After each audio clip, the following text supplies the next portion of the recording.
Hey there, I'm Tracy Rigdon, and this is the Contrast Project Lounge podcast.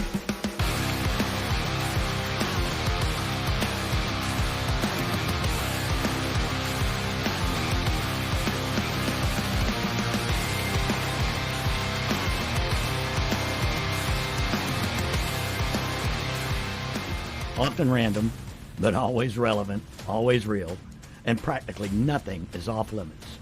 This podcast is for you. Are you ready for this? Let's do it. Welcome back to another episode of Wednesday Night Live from the Contrast Project Lounge podcast with my co-host, Mr. Jim Alabiso. Jim, we're going to have a great talk tonight. We already did. I know. Great topics. Yeah, we were warming up with our guest over here, Mr. Shelton Hall. Shelton, good Hello. seeing you again. Always a pleasure. How are you guys doing today? Doing fantastic. I'm Good. doing good because I've been eating popcorn while we've been waiting That's to go good. live, and now I'm feeling good. Yeah, So today's Juneteenth. Yes. Yeah. So Juneteenth show on the Contrast Project. Yeah, That's right. it was made a federal holiday 3 years ago by President Biden. He signed it into law as a proclamation of a federal holiday. And as we were talking earlier when we were warming up here, I had mentioned to Shelton that we were initially, when I contacted Shelton about coming on the live stream show, we would be talking about something totally different, DCPS and some of the local, government crap that's going on in Northeast Florida. And it dawned on me almost immediately after I contacted him. I'm like, it's June the 19th. And then I got to thinking, one of the very first episodes that we did was a remote that we did for a Juneteenth celebration in Orange Park, Florida. Remember that, Shelton? Yeah. Out at Mackey's Munchies. There was a great time. Met some good people out there. And there was there's like black cowboy action going on too. And there's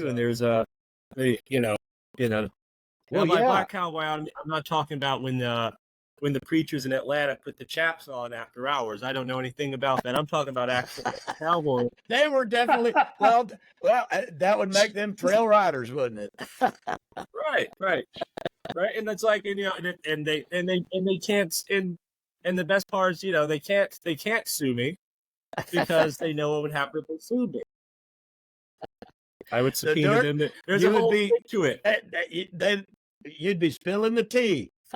I mean, it's like, there's a reason the old ladies hold the grandson's hand the whole time they're in the church. They don't want to get swept away. It's like, oh, it was the rapture. No, that was something else. Don't blame God for that. Now we can, before we get deep into this subject. Yes. It's kind of like, okay, we said, Biden did this, what was it, 2021, right? It became a national holiday, right? Right. So people think that was the beginning of Juneteenth because they never heard of it before. No. Right? So once it became a national holiday, like, what's this all about?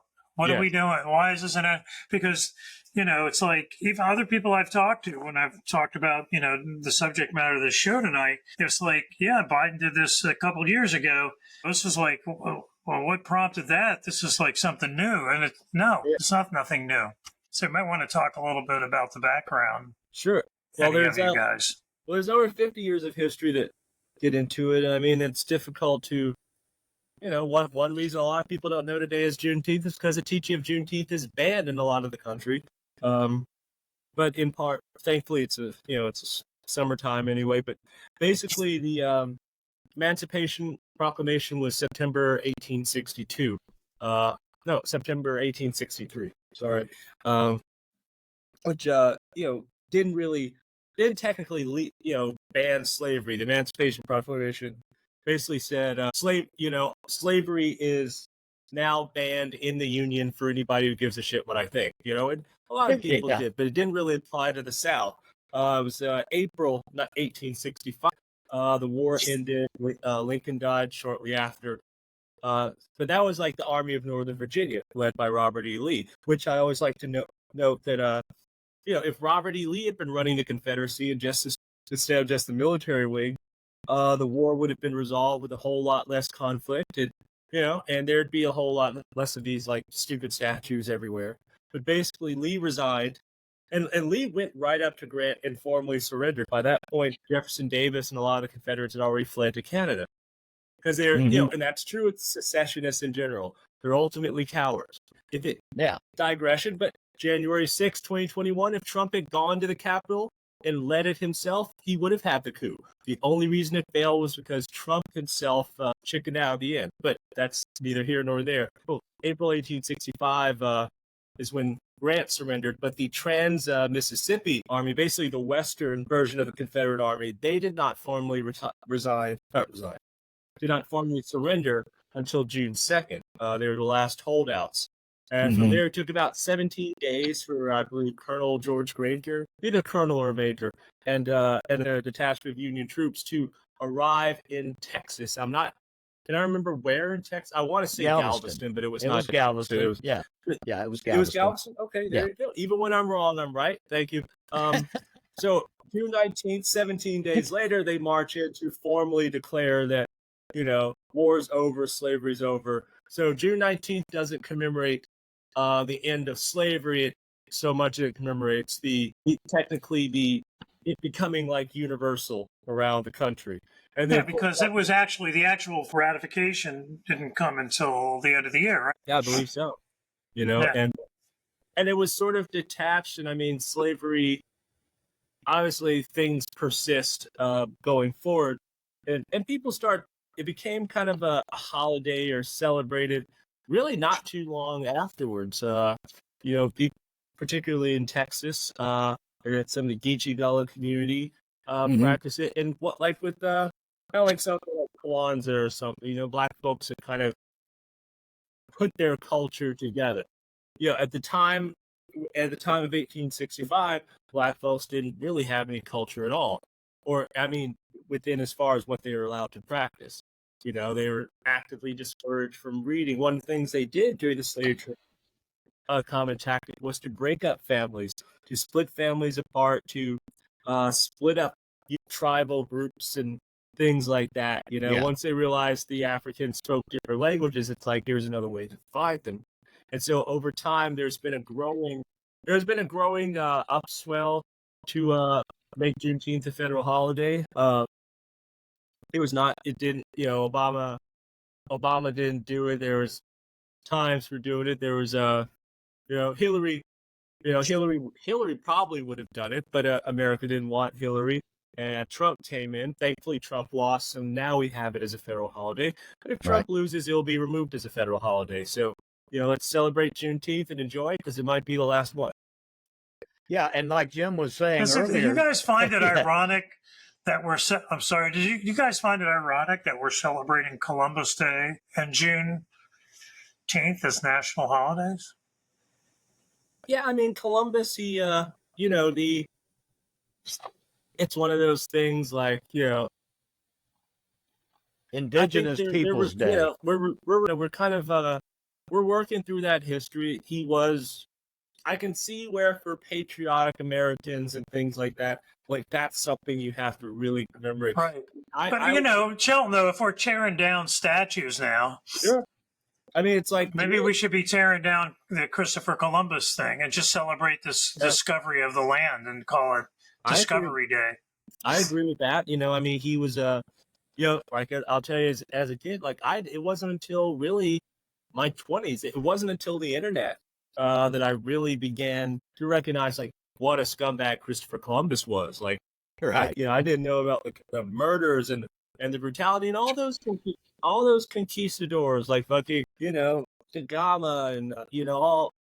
I mean, that's why half of them got fucking murdered, along the way. I find the Lewis and Clark story more interesting, if you want to celebrate, the pioneer spirits, at least those guys, they went out there and did it. And they weren't, And story has it. The story. The story. I remember you guys remember Orson Scott Card. Yes. The science fiction writer, right? So he wrote a book, historical fiction called The Redemption of Christopher Columbus. Yes. I don't know if you ever read it or not, but it's really interesting. It's about these people from the future come and screw around with the past to give Christopher Columbus a chance not to do what he did.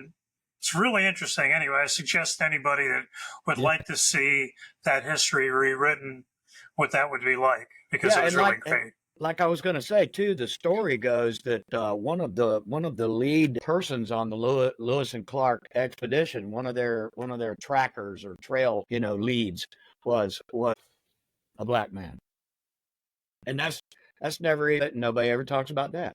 And like we were saying too, you mentioned the cowboys, and there was recently the black rodeo. There was recently the black rodeo in town, which was fantastic. But one of the first things, like we mentioned earlier before, the celebration that we did at Mackey's some 3 years ago was actually in celebration of the Creole Trail Ride. I mean, could you repeat that, please? Yeah, the celebration that we did at Mackey's some 3 years ago was actually a celebration of the Creole Trail Riders. Mm-hmm. And that was, I believe that was the year Biden made it a federal thing too. And plus, it's the summertime, and it's people compare to like the Black 4th of July. I mean, I can't speak for else personally. I can only speak for myself. Like, I'll take any holiday. It's like I don't care. Right. Whatever fake god you worship, I'll worship him for this day. I'm a freelancer, so it doesn't really matter to me. But absolutely, just whatever makes people feel happy. And the Juneteenth thing really does resonate with a lot of Black folks, particularly in the Southwest. Sure. Some of the people that we know, and it makes sense. I think freedom is a good thing. Yeah. And since it's become a federal holiday now, as it was broadcast on social media, several of the local news stations, and they changed up their broadcasting newscasts for the morning, and a lot of federal services were closed today, and I have seen on social media so many negative comments about that. They were like, like, oh man, this is such a joke. You're closing down everything on Juneteenth. And of course, you follow the profiles of people that make those kind of comments, and you can see why they're making them. It's like another Independence Day. It's like, why do we have to, if we can celebrate Independence Day, then why don't we celebrate this Independence Day? Right. There are so many countries that celebrate their independence from Great Britain that somewhere in the world they're celebrating it on average every 7.8 days or something like that. I don't doubt it. Great Britain. Independence from Great Britain is the most common holiday around the world. I don't doubt it. I've seen a graph, a map showing countries that over the years that Great Britain has, all these countries, like you say, have gained their independence from Great Britain, and it's just speckled all over the planet. I mean, they colonized so many areas around the globe and just took over. Yeah, and many. Well, I got to tell you, my mother's biggest question about Juneteenth today was Jimmy, is the mailman coming today? And you know what? He didn't. Nope, he didn't. He didn't. Sorry to disappoint. But so Target, and Best Buy, and absolutely. Nike, they all closed for the day. Sounds cool. It's too hot to go outside anyway. Take a day off. We'll do it again the 4th of July. Yep. So, what? Let me ask you, Shelton. How do you think the early celebrations of Juneteenth, after when they started to becoming, common practice, how do you think the earlier celebrations shape African American culture, and community as we move into the modern day? I think is decisive in some ways. Like those initial Juneteenth celebrations in Texas were probably some of the first like organized mass gatherings of Black people in total freedom that weren't forcibly suppressed. And it was a lot of like reunions, and there are these narratives among the slaves, like families split and sent to different plantations. So there's a whole process of like people moving around the country and reconnecting with relatives they hadn't seen before, maybe hadn't seen since they were children. This whole story of like, how were we taken from Africa? And like, because they took us here and we were just captive for 200, 100 years plus or whatever. And sort of everything this whole, how do I put it? The concept of African-American studies, Black history, as we think of it, I think in many ways kind of traces back to those early celebrations, because Black folks were cut off from their heritage, cut off from their language, So I love now that you have the DNA testing that's available. I think that's a very awesome thing, and everybody should do it. It's very, very enriching, and it can help resolve a lot of disputes. And of course, when they, all that 40 acres and mule bullshit, that was nothing. Like, I mean, I'm glad they freed the slaves, but like, like the severance package sucked. It's like, it's like, okay, you're free now. Like, it's like, here's a bag of shiny rocks and like an animal bladder with some water in it. Enjoy the rest of your life, right? So you're reconnecting families. You're trying to explain this history. You're trying to dig out from tons of generational trauma. Plus, you're trying to basically create new communities, create like economies from scratch. But then you think about it, say from the time slavery ended in 1865 to say within 40 years, you had Black Wall Street, or they called it in Tulsa. Right. Tulsa. By the early 1900s, you in Jacksonville and everywhere else, you had strong, vibrant, economically prosperous like Black communities carved into major cities all over the country. You had a network of Black newspapers. So really the amount of work, like the community building, world building that was done by these newly freed Blacks back in 1865, and like, and you gotta remember, like, they had no idea that if you spoke in rhymes, white people liked it more, right? They're trying to speak like normal people. They didn't, dancing for them was an expression of joy. They weren't trying to like actually get paid for it, like, so all that happened before. And that's a fun, but Elvis picked it up and he got paid for it. Well, absolutely. Elvis was a great man. No, not great. Racist. Elvis not a racist, in my opinion. Not at all. And so, like, the development of Black culture, right? From that era, like 1865, the slaves are getting freed, and by 1910, Louis Armstrong's getting his first trumpet. By the early 1900s, Duke Ellington's getting his first piano lessons, right? So you had several, like from 1865 to like the 1920s, like whether it's, because Louis Armstrong got to Chicago in 1923. So either him or Paul Robeson, there's all this work that had to be done in terms of like societal infrastructure before Blacks could even begin to make the decisive impact on American music, American art, and American culture for which they're currently known, Right. And then that became the community made billions of dollars off of that. But, we ended up wasting a lot of it, buying luxury goods, wanting to have the same stuff white people have instead of like Black people don't make any luxury autos, we make a few like liquor brands. We don't even own gun companies. Like we lost an entire generation of Black men, like trying to, emulate the mafia. They spent decades trying to pretend to be like mafiosos, and they spent more decades trying to pretend to be like narco traffickers from South America. All this stop snitching shit that goes on in the community. Like, that's a bastardization of omerta. Omerta is like when you're in the business, the Lucky Lucianos and all that sort of thing. Omerta is like, don't talk to the cops when you're a gangster. But that's also like, don't fucking don't shoot innocent civilians. Don't let people get caught in the crossfire. Don't kill women. Don't kill cops. Don't bring scrutiny onto us. That's what that meant.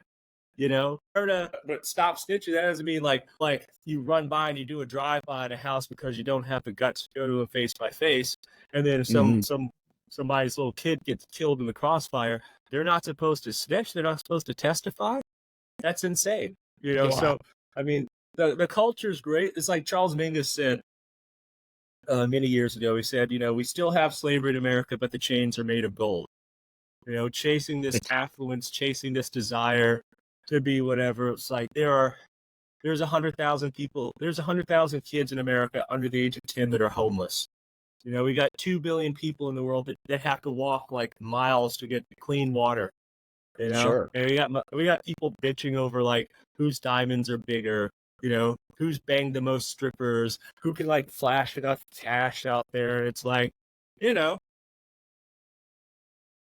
Yeah, and you had mentioned, several musicians there, and the contribution made by African Americans. Oh my God, Thelonious Monk, dude. Oh yeah, and you're talking about in Jacksonville too. In Jacksonville, the jazz scene was vibrant over in the La Villa area at the Whetstonian. People used to hang out in that building, decades ago. It was a hot spot. And we can hopefully. Well, you were Thelonious was like about the time you were talking about. Shelton was the 20s, late teens, early 20s, where he was knocking some crazy ass jazz out that nobody ever heard before. Guys came out of the South. He was out of, I think, Rocky Point, North Carolina. Rocky Mount. He came from Rocky Mount. Yeah, born 1917. Those guys were, they all, Dizzy Gillespie came out of South Carolina. Max Roach out of North Carolina. Sun Ra came out of Alabama. Let's see, and tons more guys out of Texas. Blind Blake and them out of Jacksonville.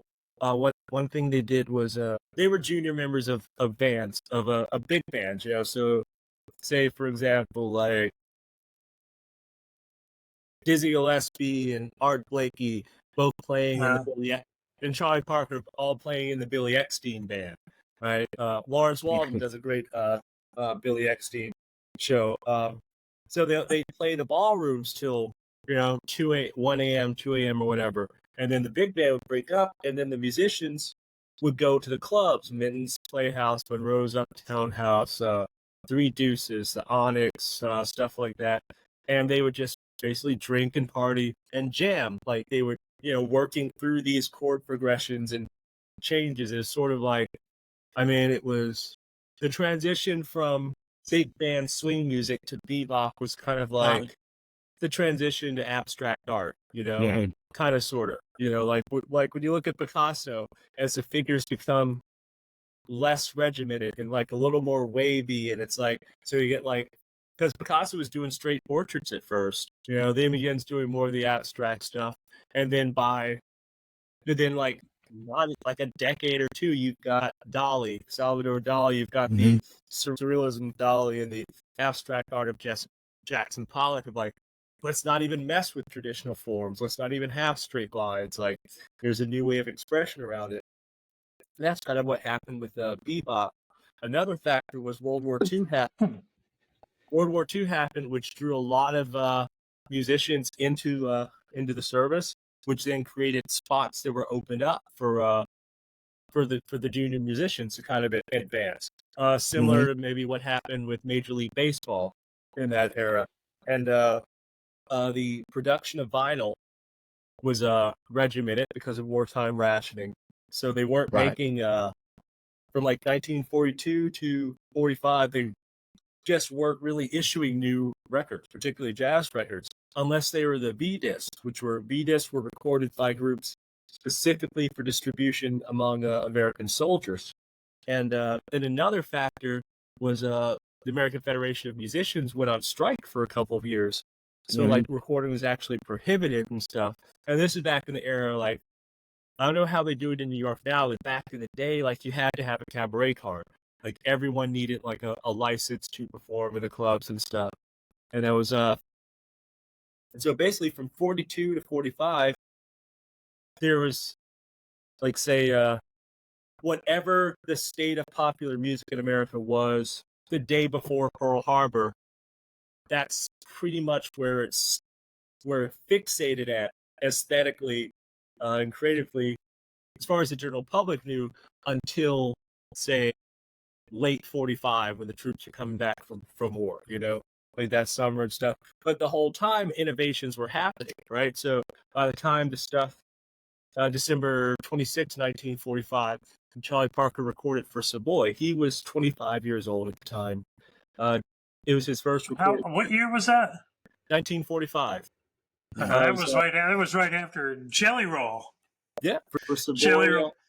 Jelly Roll Morton, who he always claimed he was the father or the inventor of jazz. I think that was Jelly Roll that said that. Yeah, in some ways he was because he grew up, he was a child prodigy, so he would have certainly been the oldest guy that was able to tell the tale. Because a lot of those early guys like Buddy Bolden, Freddie Tepper, Bunk Johnson, several others, like they didn't record. Like Buddy Bolden was asked to record, and he didn't record because he didn't want other trumpet players to hear his licks. Like at the time, it was a new technology. Like they didn't think of it as being something that was actually going to be a marketable product. For him, they just viewed it as like a way of promoting the concerts and stuff. So the first, just kind of as a side note, there was a movie, back, kind of talking about historical fiction again. There was a movie that came out years ago with Tim Roth called The Legend of 1900. And it takes place in 1900 when the ships would come from Liverpool to New York and Ellis Island and all that. And there was a baby born on the boat that was played by Tim Roth, not the baby version. Yes. He played it. He used to go up on he was down. What happened was one of the guys that was working, shoveling coal on the bottom of the boat, after everybody on boarded, he would go up to the ballroom where all the first class passengers hung out, and he found a baby in a little lemon crate, and he basically took him into his caring, and he became the legend of 1900, and his name was 1900. But he would go, so as he grew up on the boat, because he never left the boat, as he grew up on the boat, he would go up to the ballroom and listen to the jazz people play. And so he became known as the world's greatest pianist. And so the fictional side is Jelly Roll Morton got wind of that, right? Yeah. So he came out to the boat and had a piano duo with the Tim Roth's character. And one of the best jazz movie scenes you'll ever see in your life. You go to, as a matter of fact, it was so famous, you can go to YouTube and type in Legend of 1900 piano duel, and you can watch it. It's absolutely amazing piece of work. Do that. Yeah, and the first jazz records that came out in 1917 were by the original Dixieland Jazz Band, and they were all white New Orleans kids in their late teens or early 20s that grew up as kids watching the black musicians play jazz. And so, so the first jazz record for, Tiger Rag and all that were like pastiche. It was second generation. Louis Armstrong, when he went to Chicago in 1923, white kids from the suburbs would come, Chicago suburbs would take the train in, it was like, there's a little,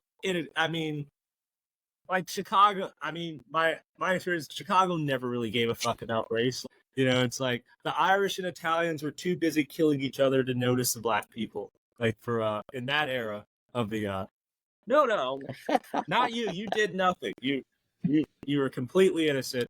But the kids showed up, and Louis Armstrong let them come in and sit by the table, even though that was very risky to do so. Like, this is Prohibition era.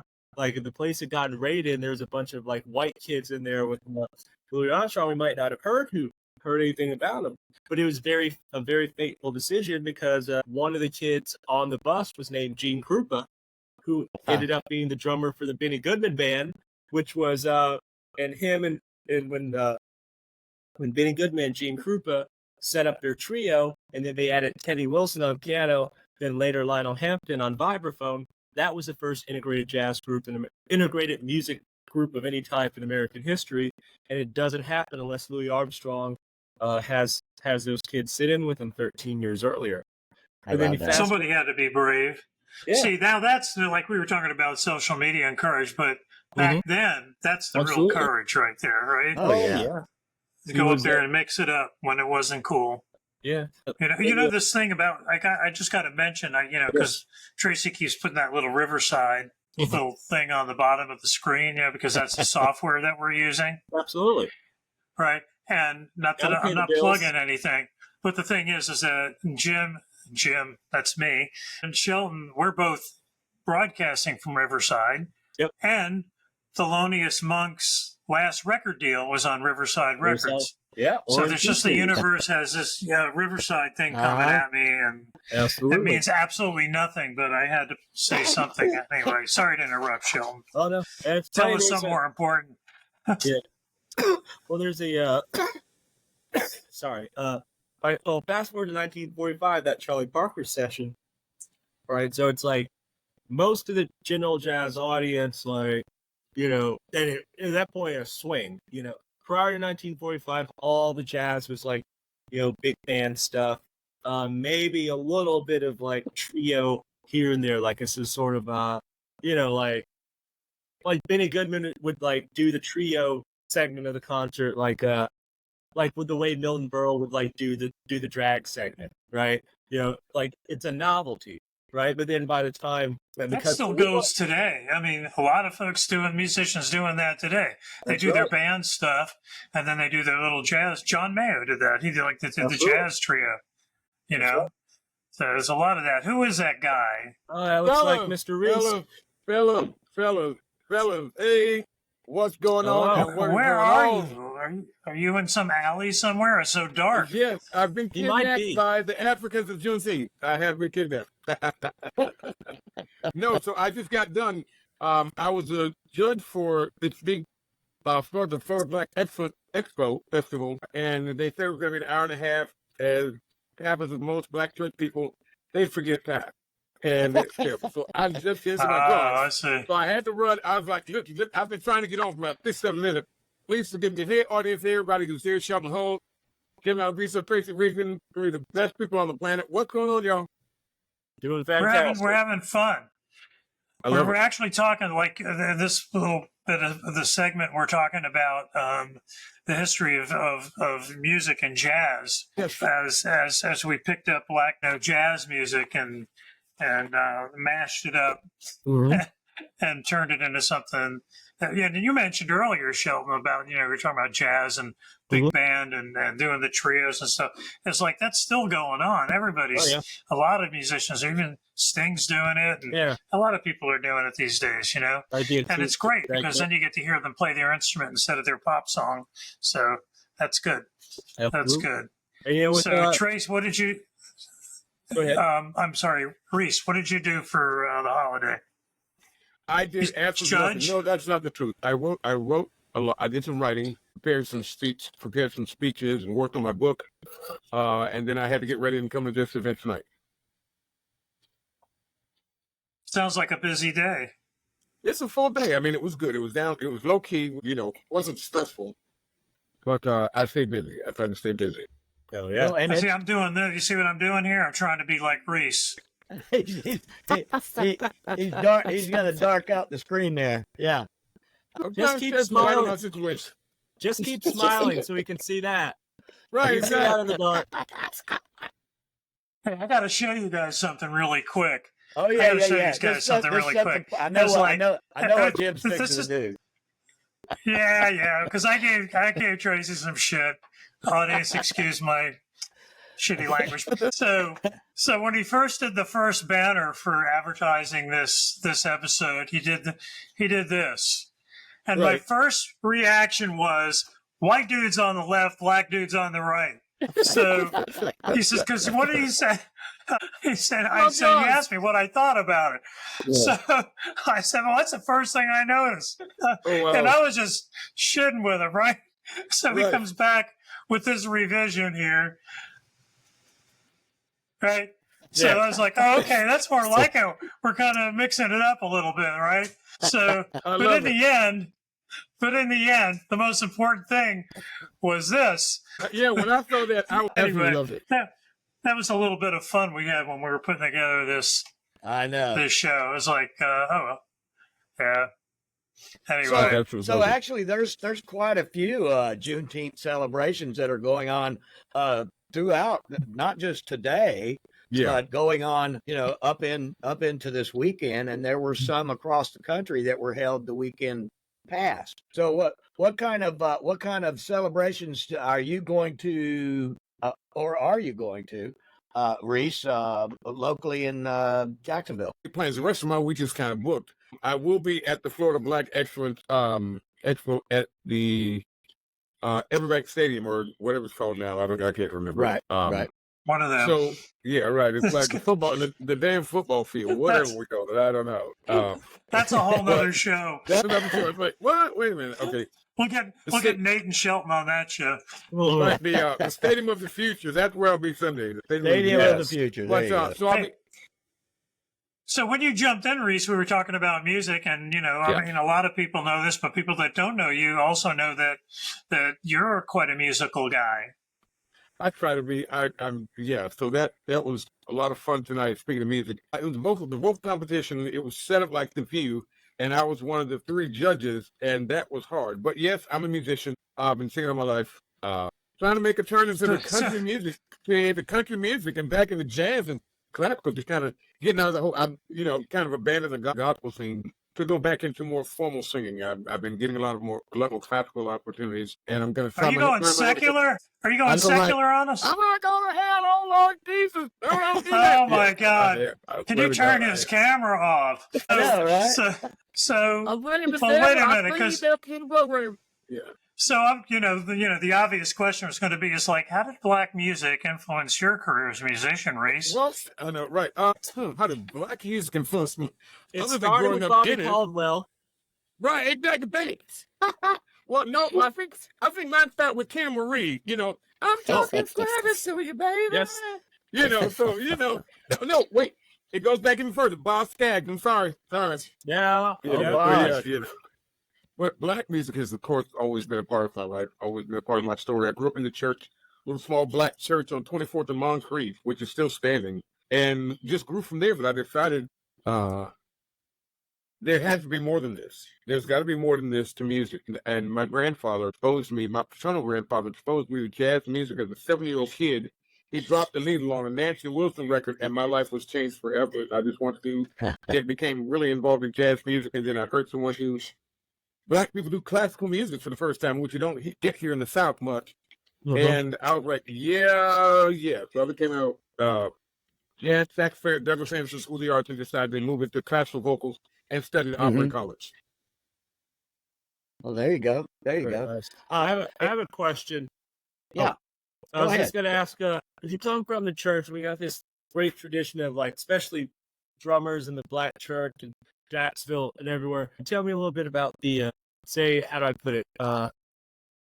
There's kind of a bit of a division between church music and secular music. Like a lot of soul singers, jazz, think about Suge Avery and whatnot, like coming in pop music and jazz from the church background. Could you tell me a bit about that division and who were some of the people that kind of were first to make that transition?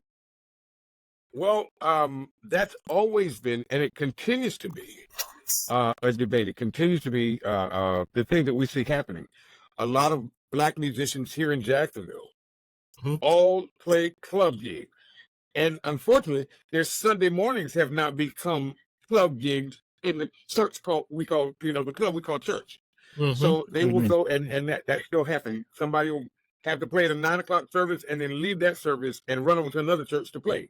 So it's becoming gigs now, which is, kind of jacked up if you ask me. But Ray Charles did. He came out of the church. All of our heroes started in the church. Mahalia Jackson started in the church.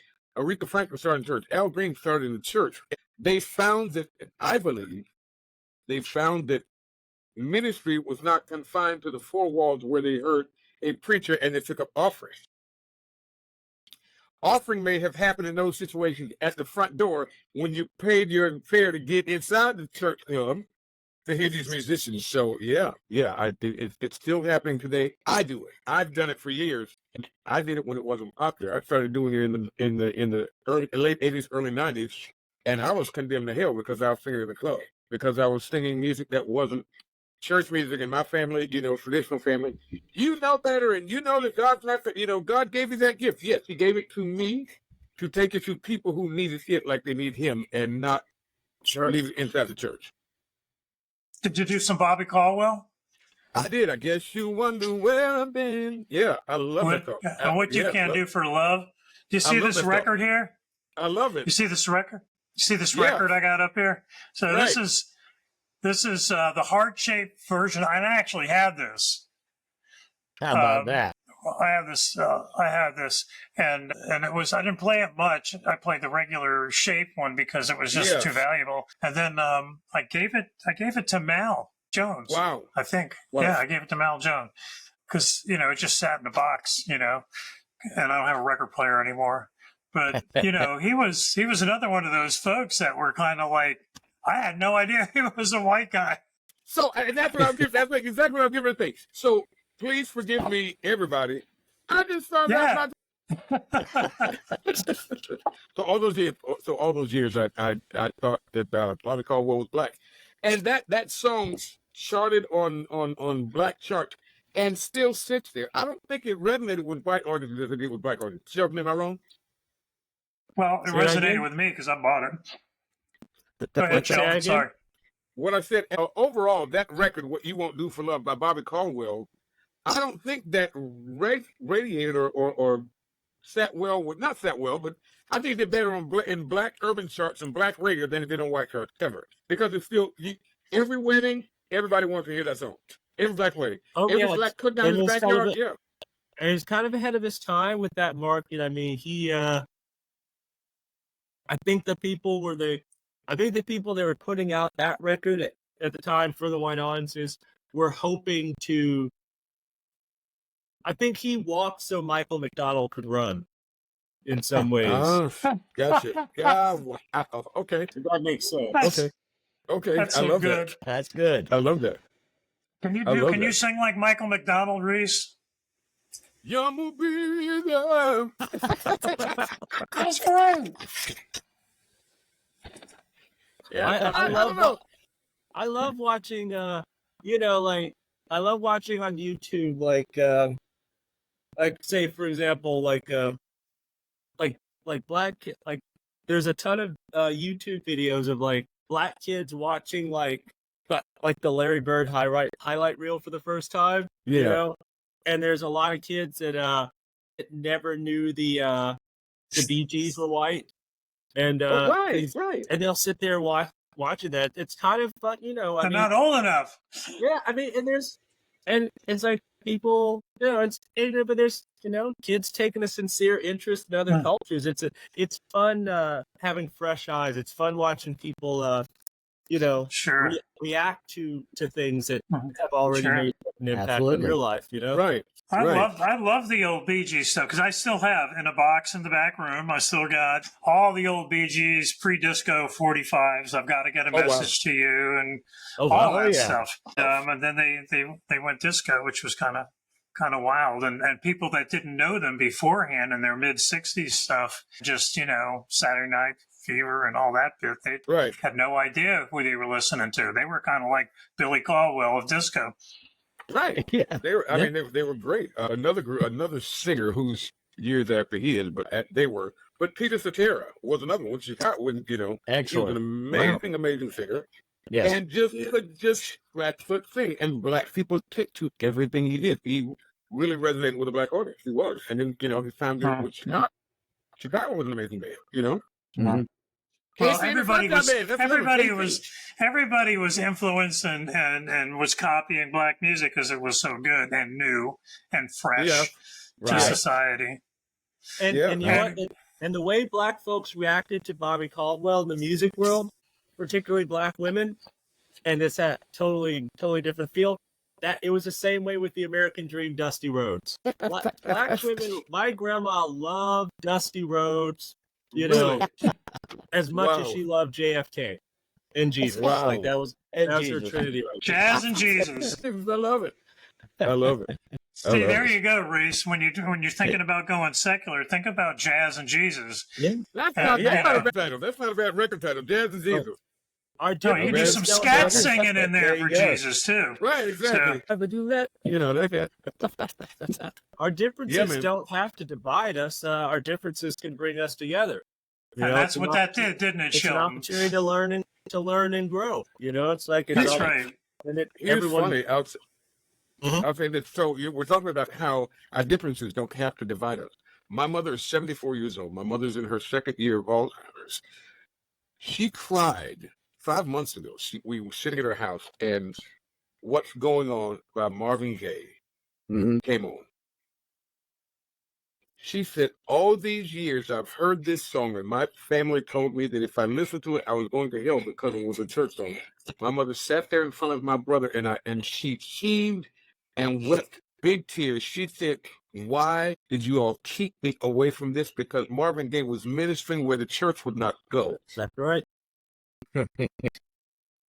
Yeah, I mean, he was a sinner, man. I mean, it's sort of, and it's a shame that he didn't get another 20 years or so, to see what that last period would have been like, Right. So yeah, and that's one of the reasons why I love this show, this program. I love Jim, I love Tracy, is because you guys will do that. You guys will take differences and show why they make us better people. Why they give it, this gives us an opportunity and gives us an audience to say, hey, listen, I don't have to agree. I never knew before, Tracy, before you had the sex therapist on here, I was like, I need to go see somebody. I got private. And maybe I would have never seen it, never approached, but I just love the fact that you guys bring these people in a meeting where we can grow from each other, Yeah. It's something different every week. It's kind of interesting that you say that because Tracy and I talked about that early this afternoon a little bit. But the thing is it's like kind of organic because we got on early because Shelton was here and we were just talking and then you popped in and all that. And, we were talking about Juneteenth, and there's a lot of issues we can talk about, and we can rewind and talk about the past a lot, and we can talk about all the controversy and why some people don't think you should be off for Juneteenth and some people think you should.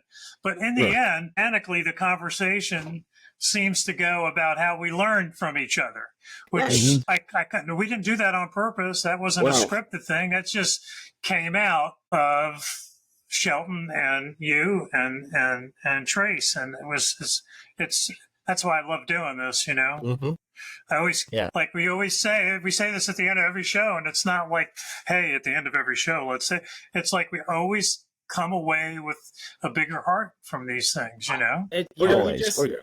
You just said something there, and it's kind of it's almost ironic. It's like you said, because the whole point of Juneteenth is celebrating the end of slavery and all this, and people arguing about whether or not we should get the day off. Right. Don't take the day off to commemorate the end of slavery. Get back to work.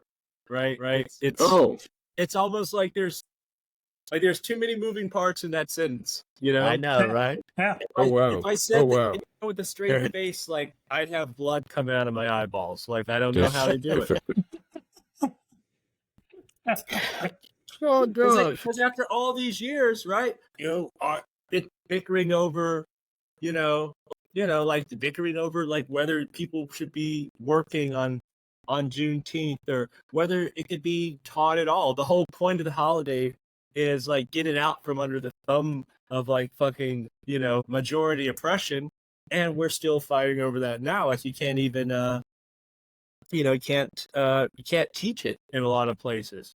Hell, in the Davis County school district in Utah, they banned the Bible because of all the sex and violence and stuff in the Bible. They didn't want to, but somebody's like, you passed this law. You know, you set up very specific metrics about what gets banned and what doesn't get banned. So you have to either ban the Bible or you have to not ban all this other stuff. So Yeah. They in Texas, I believe it was last year, one of the school districts banned the Diary of Anne Frank because they felt it didn't give a fair enough hearing to the Germans of the story. You know, I mean, it's bizarre world. So the thing is, where do we draw the line, and where do we say, okay, enough is enough, and we're pandering to, and I'm going to say it right, we're pandering to their fears, we're pandering to, and it all began by saying we don't want these truths told about who we still are. Yeah. So now but you're banning the book that we let Donald Trump go and mispronounce 2 Corinthians at Liberty University. Exactly. I'm like, wow. You can buy Donald Trump autographed Bibles on the internet. Yeah.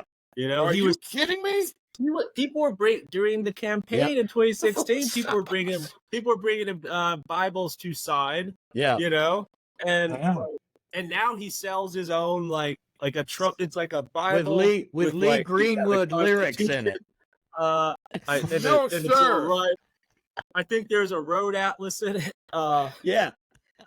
And like make the Bible great again, y'all. Come on. And the money goes to his legal defense fund. Right. Well, you know, that's the thing I didn't like about that. I mean, MAGA just sounds like maggots anyway. But what I didn't like about MAGA is it makes an assumption, and it's very clever when you say make America great again. You can say make America great and not imply that America is not great. But when you say again at the end of America better. Yeah. But putting again at the end of it implies that it's not great right now. Yeah, exactly. Well, so like they're accusing the liberals of like hating America and all this blah blah. But the whole thing, their whole gimmick is built on a proposition that America's like falling down. Like, you know, like number one, say, okay, all like the Supreme Court justice fly, upside down flags and shit, right? Yeah. I can see that being funny as like a joke, but like what kind of American is going to post up like a flag that says our country is in distress so that like our enemies around the world can see it, right?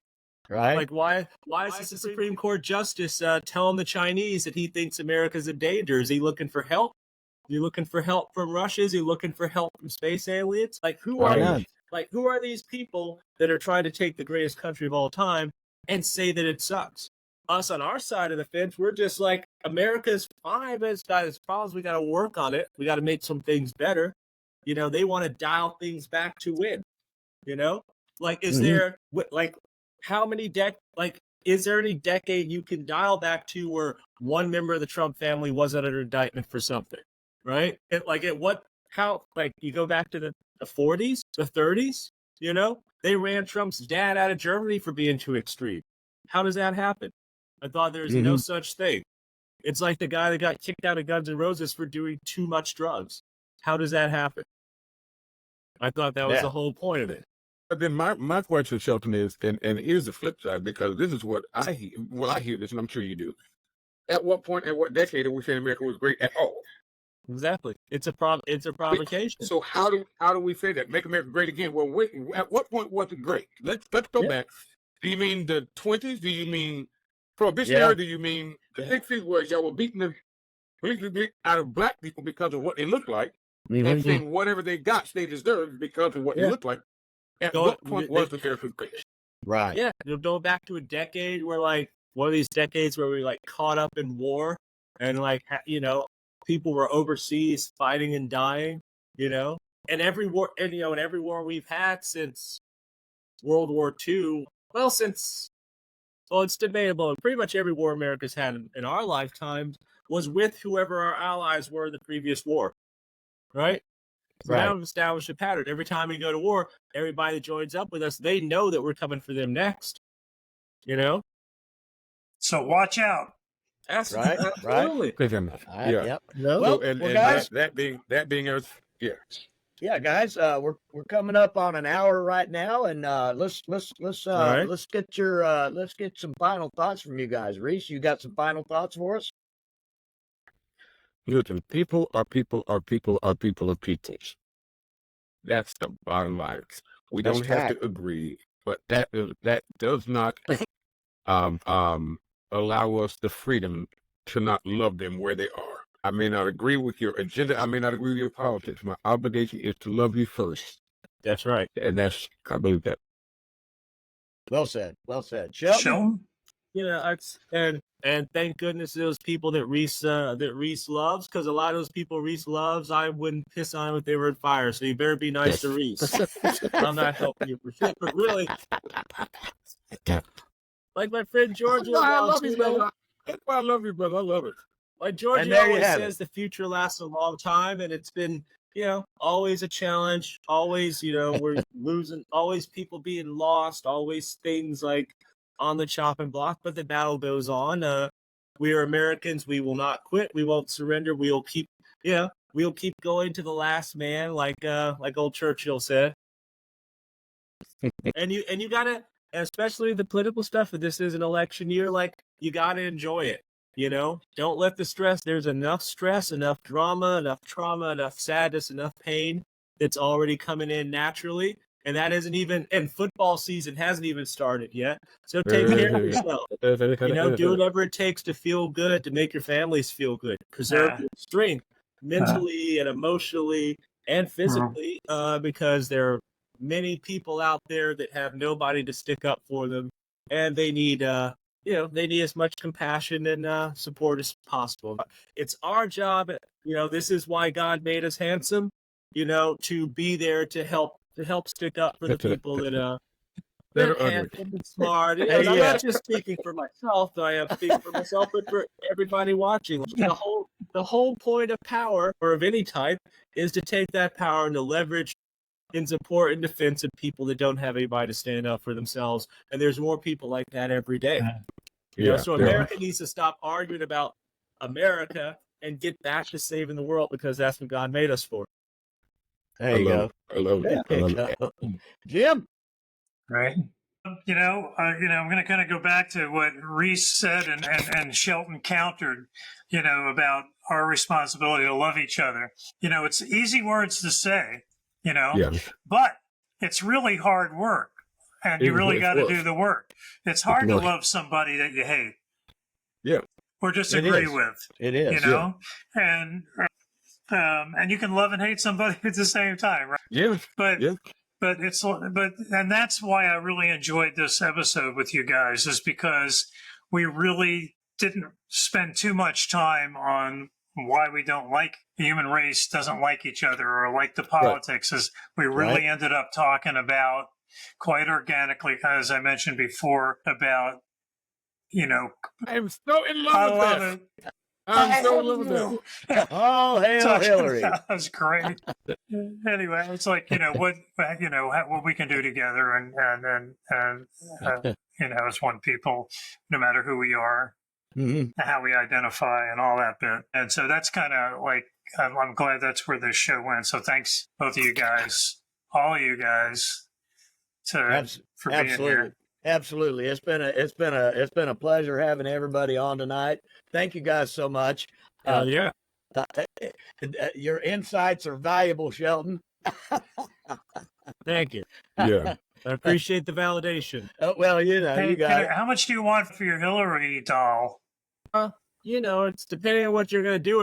I'll get it all greased up for you. Oh, okay, I love thanks. That. And then I can listen to, and then I'll be listening to some of Reese's secular music during that time. There we go. Use it in all your voodoo rituals. Actually, I will say, since you did mention it, because they're friends of mine, it's a company called Factory. They're based up in Brooklyn, and the artist, my friend Mike Levitt, they get clay, and so he'll hand carve, like the thing, the face and the whatever of the person, and then they're sort of made in bulk in China. So they're actually $20 a piece. Each of these action figures. They got Trump, they got Obama, they got Pelosi, they got Fauci, they got Biden, they've got Harris, they've got Mueller, they've got the Pope, they've got Billie Jean King, and they have a very special orange prison jumpsuit, brand new Trump figure that I has need pet in my life. I swear to God. detachable hairpiece. Wow, does it come with a Bible? Yeah, Oh, Bible wow. sold separately. Oh, wow. But it comes wrapped up in torn up Bible pages, like for I installation. Trace, you're going to be doing a lot of sacrilegious editing. Oh, Nah, nah, I think we ought to leave all of it. I don't Leave leave it all all, of man. it. That's why I'm coming. here. It all Look out, stays. Leave it all. It Oh, all you guys are stays. killing me. All right, guys. Well, stick You I around. love it. Stick around when I Oh yeah. so that the episode gets uploaded into our heavenly cloud, Mm-hmm. and we'll see you guys on the next trip. Absolutely. Thank you so much, All guys. right. That was great. All right. Have a good day. All right, guys. Well, that's a wrap. Another fantastic episode of the podcast. You can find us on all the social media platforms, wherever you surf, Facebook, Instagram, Twitter X, Threads, wherever. Don't forget to like, share, and comment. And on our YouTube channel, don't forget to like, share, comment, and smash that subscribe button. If you're streaming audio for the podcast, you can find us wherever you get your favorite podcast programs. In the meantime, I like to tell everybody, take care of yourselves and each other. Until next time, peace.